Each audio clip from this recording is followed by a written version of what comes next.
మధ్యప్రదేశ్లోని హేతంపూర్లో ఘోర రైలు ప్రమాదం జరిగింది. రైలు ఢీకొని 4 ప్రయాణికులు మృతి చెందారు. ఉదయపూర్లో మంటలు చెలరేగాయని వదంతులు రావడంతో ఓ ప్రయాణికుడు ఎక్స్ప్రెస్లో ఎమర్జెన్సీ చైన్ లాగాడు. రైలు ఆగడంతో బోగీలో నుంచి ప్రయాణికులు కిందకు దూకేశారు. కిందకు దిగి పక్కనున్న ట్రాక్పై నిల్చున్న ప్రయాణికులను మరో రైలు ఢీకొట్టింది. పలువురి పరిస్థితి విషమంగా ఉంది. వెంటనే రైల్వే సిబ్బంది ఘటనాస్థలికి చేరుకుని సహాయక చర్యలు చేపట్టారు.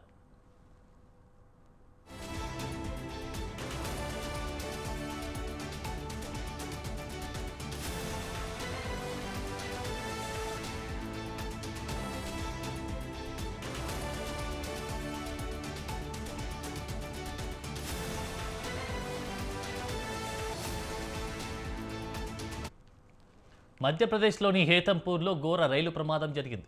రైలు ఢీకొని 4 ప్రయాణికులు మృతి చెందారు. ఉదయపూర్లో మంటలు చెలరేగాయని వదంతులు రావడంతో ఓ ప్రయాణికుడు ఎక్స్ప్రెస్లో ఎమర్జెన్సీ చైన్ లాగాడు. రైలు ఆగడంతో బోగిల్లో నుంచి ప్రయాణికులు కిందకు దూకేశారు. కిందకి దిగి పక్కనున్న ట్రాక్పై నిల్చున్న ప్రయాణికులను మరో రైలు ఢీకొట్టింది. పలువురి పరిస్థితి విషమంగా ఉంది. వెంటనే రైల్వే సిబ్బంది ఘటనాస్థలికి చేరుకొని సహాయక చర్యలు చేపట్టారు.